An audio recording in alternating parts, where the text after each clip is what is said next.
आप सभी को महाशिवरात्रि की हार्दिक शुभकामनाएं। पूर्व काल में चित्रभानु नाम का एक शिकारी था। जानवरों की हत्या करके वह अपने परिवार को पालता था। वह एक साहूकार का कर्जदार था, लेकिन उसका ऋण समय पर न चुक सका। क्रोधित साहूकार ने शिकारी को शिव मठ में बंदी बना लिया। संयोग से उस दिन शिवरात्रि थी। शिकारी ध्यानमग्न होकर शिव संबंधी धार्मिक बातें सुनता रहा। चतुर्दशी को उसने शिवरात्रि व्रत कथा भी सुनी। शाम होते ही साहूकार ने उसे अपने पास बुलाया और ऋण चुकाने के विषय में बात की। शिकारी अगले दिन सारा ऋण लौटा देने का वचन देकर बंधन से छूट गया। अपने दिनचर्या की भांति वह जंगल में शिकार के लिए निकला, लेकिन दिन भर बंदी गृह में रहने के कारण भूख प्यास से व्याकुल था। शिकार खोजता हुआ वह बहुत दूर निकल गया। जब अंधकार हो गया तो उसने विचार किया कि रात जंगल में ही बितानी ही पड़ेगी। वह एक तालाब के किनारे एक बेल पेड़ के नीचे चढ़कर रात बिताने का इंतजार करने लगा। बिल्व वृक्ष के नीचे शिवलिंग था, जो बिल्व पत्रों से ढका हुआ था। शिकारी को उसका पता न चला पड़ा। बनते समय उसने जो टहनियाँ तोड़ी वह सैयों की शिवलिंग पर गिरती गईं। इस प्रकार दिन भर भूखे प्यासे शिकारी का व्रत भी हो गया और शिवलिंग पर बिल्वपत्र भी चढ़ गया। एक पहर रात्रि बीत जाने पर एक गर्भिणी हिरनी तालाब पर पानी पीने पहुंची। शिकारी ने धनुष पर तीर चढ़ाकर ज्यों ही प्रचंडा खींची। हिरनी बोली, मैं गर्भधारिणी हूँ, शीघ्र ही प्रसव करूँगी। तुम एक समय 2 जुगों की हत्या करोगे, ये ठीक नहीं है।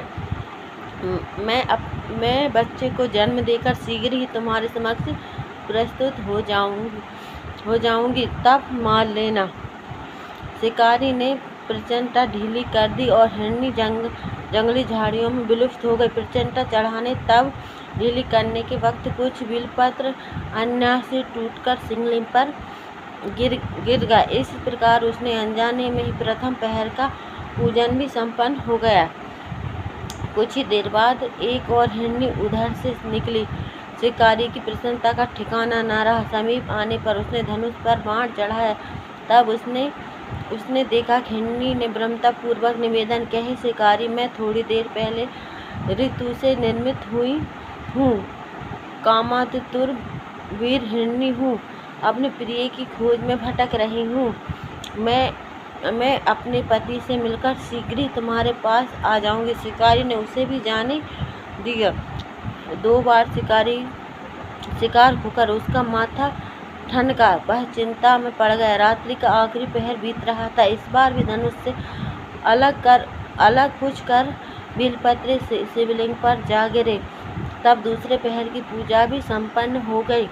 तब एक हिरनी अपने बच्चे को साथ उधर से निकली। शिकारी के लिए वह स्वर्णमणि अवसर था। उसने धनुष पर तीर चढ़ाने में देर नहीं लगाई। वह तीर चढ़ाने ही वाला था कि हिरनी बोली, हे शिकारी, मैं इन बच्चों को इनके पिता के हवाले करके लौट आऊंगी, इस समय मुझे मत मारो। शिकारी हंसा और बोला, सामने आज शिकार को छोड़ दूं, मैं ऐसा मूर्ख नहीं हूँ।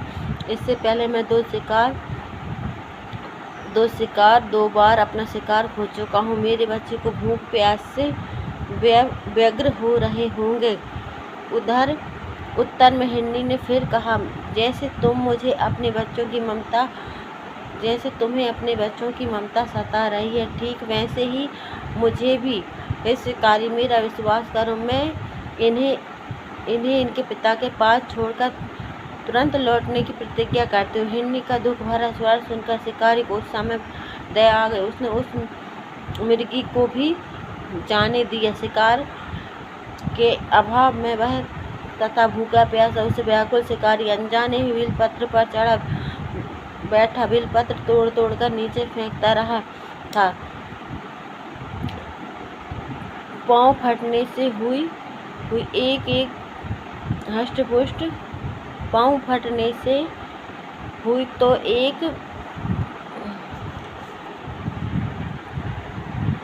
तोड़कर नीचे फेंका। पाँव फटने से हुई तो एक हष्ट-पुष्ट मृग उसी रास्ते पर आया। शिकारी ने सोच लिया कि उसका शिकार वह अवश्य करेगा। शिकारी की धनी हुई प्रसन्नता देखकर मृग विनती स्वर में बोला, हे शिकारी, यदि तुमने मुझसे पूर्व आने वाली तीनों मृगियों तथा छोटे बच्चों को मार डाला है तो मुझे भी मारने में विलम्ब न करे, ताकि मुझसे उनके वियोग में एक क्षण भी दुख न सहना पड़े। मैं उन हिरनियों का पति हूँ। यदि तुमने उन्हें जीवन दान दिया तो मुझे भी कुछ क्षण का जीवन दान देने की कृपा करो। मैं उनसे मिलकर तुम्हारे समक्ष उपस्थित हो जाऊंगा। मृग की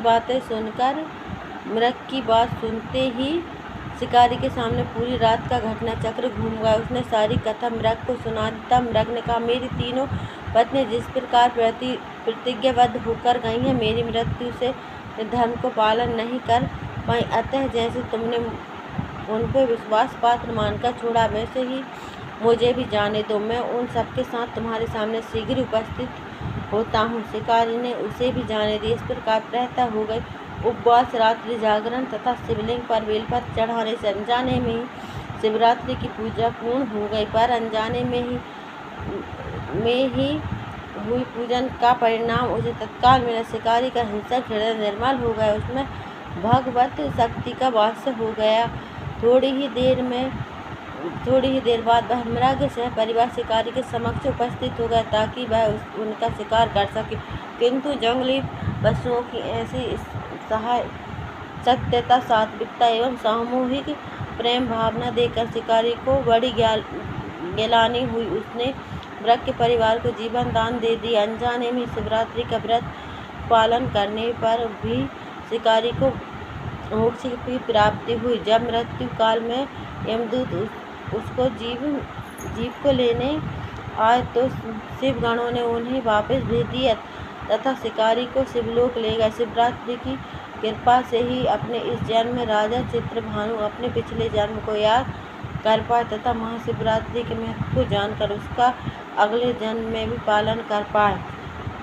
शिवकथा का यह संदेश शिकारी की कथा अनुसार महादेव जो अनजाने में किए गए व्रत का भी फल दे देता है, पर वास्तव में महादेव शिकारी के दया भाव से प्रसन्न हुए। अपने परिवार के कष्टों का ध्यान देते हुए भी शिकारी ने मृग परिवार को जाने दिया। यह करुणा की वस्तुतः उस शिकारी को उन पंडित एवं पुजारियों से उत्कृष्ट बना देती है, जो कि सिर्फ रात्रि जागरण, उपवास एवं दूध, दही, बेलपत्र आदि द्वारा शिवरात्रि को प्रसन्न कर लेना चाहते हैं।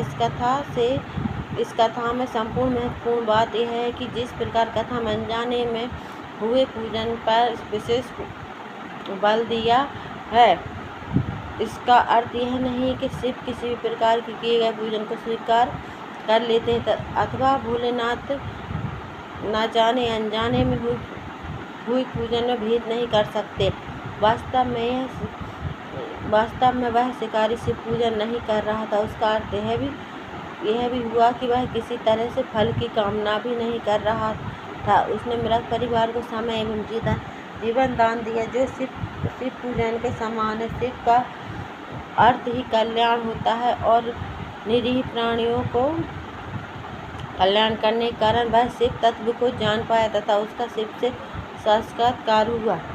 परोपकार करने के लिए महाशिवरात्रि का दिवस होना भी आवश्यक नहीं है। पुराण में 4 प्रकार के शिवरात्रि पूजन का वर्णन किया है। मासिक शिवरात्रि, प्रथम आदि शिवरात्रि तथा महाशिवरात्रि पुराण वर्णित अंतिम शिवरात्रि है। नित्य शिवरात्रि वस्तुतः प्रत्येक शिवरात्रि ही शिवरात्रि। अगर हम उन परम कल्याण का आशुतोष भगवान स्वयं को लीन कर देते हैं तथा कल्याण मार्ग का अनुसरण करके वह महाशिवरात्रि सच्चा व्रत है।